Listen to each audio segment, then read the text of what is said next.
So in today's video, I basically wanted to highlight how, again, strong Lifeline is, show kind of how crazy a couple of these games were where we didn't win, and then the most weird and most awful game for me particularly, we ended up winning to get our 5th win. It's been a really, really rough and weird time in Flashpoint so far, and this will be showcasing exactly the reasons why. So my name's Nightlo44, welcome back, thank you for checking out the video and all that. And of course, I'm going to be going through all these things. Now, do remember, of course, to never stop moving, never stop believing, and stay Apex. Right, let's get into it then. So basically, the Vault for a start is absolutely crazy. I think we all knew that, but, you know, this really highlights how strong this weapon is and how much it is in desperate need of a slight reduction in its damage and how powerful Lifeline is, combined with the Vault, because she's just absolute borderline insane as well. Now, yesterday's video was about Caustic and how strong he is in LTM modes and actually in ranked and even casual play as well, to be quite fair. He really is an S tier legend along with Lifeline at the moment. I think these two are really, really dominating. Lifeline probably is borderline A tier in normal play because her drone isn't as effective, but in these LTM modes, she's absolutely borderline broken. She's so damn insane. But yeah, combined with a Vault, you know, any energy weapon really, but a Vault is just particularly good if you ask me. I think it is very, very effective. Now, obviously, positional play, timing, tactics, all those good things do come into it, of course, and this will be sort of seen in the background, as you can kind of see. I'm basically, well, I was thirsting for the kill a little bit. I was trying to grab the shield, to be fair. Didn't quite work out, but in the end, I was just trying to gain a sort of a better position and keep sort of flanking and keep them distracted. Luckily, it worked out because, again, you know, one of them got knocked down. One of my teammates, that is, and of course I was able to go round the back and backtrack and get them up. Now we do get pushed then by another team because that's always the way, but I managed to kind of down them as well. Now unfortunately this game we didn't win because the Watson then went and pushed in salvage, and she basically ended up making us go there, which we didn't want to do, and it was highly frustrating just because, as you can imagine, we ended up being killed, and it was a really, really good game up until this. But you can see how crazy this is in Gauntlet at the moment. It's quite hectic, it's quite sort of extreme,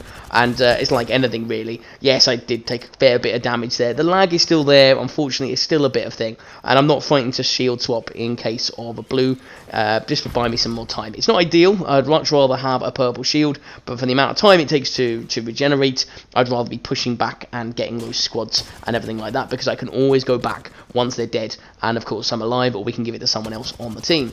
So, you know, there was little things like this where positional play, using the cover, kind of timing it right. They kind of got like surrounded between the post and the pylon. Luckily the Lifeline got down first, which of course made it a lot easier. Viper threw down, of course, the ultimate, which kind of helps, causes a lot of confusion. I don't even know who that was, tried to push, I think it was a Watson, didn't quite know what was happening, tried to push, and then it was just left the Mirage. Now, I didn't know where quite he'd gone, actually, but he turned up behind me. Luckily, I managed to clutch that out. I didn't have a lot of ammo, really, but it was quite a nice one. Now, with this one, it was a slightly different situation. Our Bloodhound got knocked down. Of course, again, this is quite a hectic kind of game. And like I say, this is so crazy in that these two games are really, really good games for me. But when it comes to winning, we didn't win a single game in this particular instance. But when it came to sort of like playing absolutely trash, somehow managed to win. But I was playing with GHD at the time. We had a really rough game. I think they ended up on 2 kills apiece, and I ended up with none, which did not quite go as planned. But, you know, I mean, that's the way of it. But Lifeline, she is still really strong because, like I've said before in a previous video, I feel like there should be more done for sort of kind of, you know, team play, for assists, for, you know, all these things. I think the trackers should show up a lot more than just, you know, pretty much just a very minimum amount. And I hope that in the future they kind of look at that and they kind of change it, because I do feel that, you know, that would be really nice. But that is for another video, and I'm going to be discussing that as well. Luckily, we'd heard some gunfire, so we'd moved on to kind of near bunker. Luckily, one of the things I would definitely say is, you know, being that there's no heals in this mode, if you are playing this mode, definitely stock up on the grenades. Stock up as many grenades as you can, because quite frankly, they are extremely useful in this particular mode, and of course, it means you can get a couple of knockdowns. Now, unfortunately, I knocked the Caustic down, Healing later gets revived, so I lose a kill because the Bloodhound then got it, But, you know, okay, that's just one of those things. Unfortunately, I didn't realise that he'd been revived. It was so hectic, you just don't see. And of course, I lost out on that kill. Didn't know at the time. It was only actually watching the footage that made me kind of realise. And yet, Caustic's gas, you know, when he's dead, it doesn't matter. He still manages to set it off. Why is that? Why is that allowed? Because that really, quite frankly, should be something is definitely not there. Unfortunately, we lost Viper, which was really sort of like good. The random was still with me, but you know, a random is a random, and I don't really have too much faith in many randoms these days, because apart from the odd one, you know, they are pretty awful, so it is kind of unfortunate. However, you know, we pushed into the last ring. Usual thing, it is pretty hectic. It tends to be quite in certain set places, I've noticed as well, so it tends to be like rig, cage, of course artillery sometimes, you know, the little village we call Death Village that's kind of like unnamed near runoff, and here near artillery, things like that. So there seems to be only certain places it tends to go a lot. Some places it will go to, but it always will finish in a hill zone, so you always know that it's going to finish in even like Gauntlet or somewhere like that. But this place is quite hectic. This was actually where I won my game with Caustic, ironically, but this was not to be this time round. Unfortunately, it just doesn't go your way sometimes, and hey, you know, you learn from it. You know, there was not a lot we can do. We were man down anyway, and of course we just got put into a bit of a position where, unfortunately, the storm hit, Bangalore's ultimate hit, and all those things as well. So it just kind of really was a bit unfortunate in that regard. But, you know, I mean, this is the point. I mean, this particular mode is still quite fun. I do enjoy it, actually. I mean, as I've said before, for an LTM mode, I'm actually quite happy with it, which has been the first LTM mode I could say that about for quite some time. It is pretty tough, it's pretty hectic, and I definitely would say that you've got to run a lifeline if you're looking to win any games. You want to run a lifeline at least in your team, and then maybe like a Bloodhound, a Caustic, all those sort of ones, Gibraltar, all the ones that really are very strong, even a Watson to an extent. If you're a Watson player, she wouldn't really do any harm in that regard either.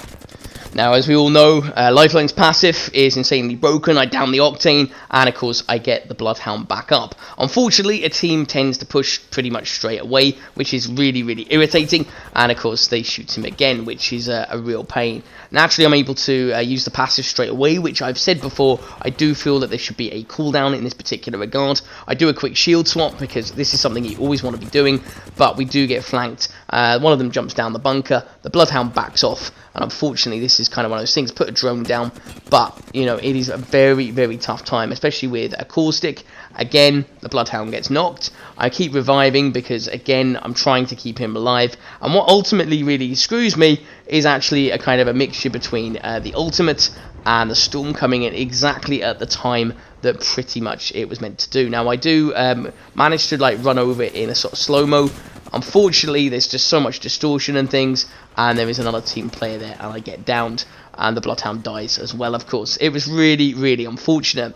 Now, this particular one is the most ironic one. There was one clutch bit in it that really kind of defined what we did, and you'll see that at the end, which is pretty much because someone was Wraith. And of course, I'm sure you will know about Wraith. She has a very good L1 ability, or a very good ability that can be game breaking in certain situations. Yeah, people say Wraith isn't great. She is. She's very strong. She's not the strongest legend overall, but situationally, she's insane. And that is one of those things that, again, is just a big thing. Now, with Lifeline, one of the best bits, and what I love, is that sometimes you can just get those clutch revives and just save a situation that maybe otherwise you wouldn't have otherwise got. And of course, because you've got the shield up and everything like that, unfortunately, I didn't know that the Bloodhound was up in the top corner, and I got downed, which is really, really unfortunate, and so did, of course, my friend JHD as well. Now, at this point, we're thinking, like, we're completely and utterly screwed. Didn't think that this was going to be the game that we'd win. It'd been pretty trash. As I say, I'd had no kills whatsoever, everything assists, but there was only, like, 2 kills, I think, at the end, where I did then get an assist for, but it's just unlucky in regards to that. So I thought I'd highlight this one because it's just really crazy how how, you know, when you kind of look at the games, like how good games you can have with kills and how bad games you can have and yet still win, it seems really, really strange. But the Wraith did come back. He managed to get us up, and of course this is actually like partly what clutched it out. It wasn't the only reason, but it was definitely a big thing. And you'll see that at the end, they use their Wraith ability, and they managed to survive the storm, and that is the big thing that makes the key. So yeah, so I mean, obviously, you know, as I say, this is very, very situationally a weird one. I'd wandered into, of course, the Revenant's ultimate, which seems to last forever, and I really hate that flashing look. I absolutely hate it. Really, really wish that didn't happen. Unfortunately, it seems to be something that they obviously want you to have because they want you to feel disorientated and all those things. What an absolute pain. So yeah, so anyway, I mean, watch to the end. It's quite interesting. The Wraith pulls it off. We get killed by, or knocked down by, the caustic gas, and it kind of goes all really badly. But yeah, I thought I'd share this video. I thought it was an interesting one, and hopefully you guys will have enjoyed. If you did enjoy the video, again, as I always say, you know, drop a like on the video. It really helps it out, and it would be much appreciated. If you decide that you'd like to subscribe to my videos, I mean, I do try and upload as regularly as possible, and try and kind of do lots of different topics, interesting things. It would be much appreciated, and of course, helps me reach that 1,000 subscribers. 100 subscribers, sorry, 1,000 would be too nice, but hey, you know, who's for dreaming. But otherwise, that is it. So do remember to never stop moving, never stop believing, and stay Apex. If you liked the video and you want to comment below about anything to do with it, then do so. I shall see you in the next video, though. You take care. Cheers now. Bye bye.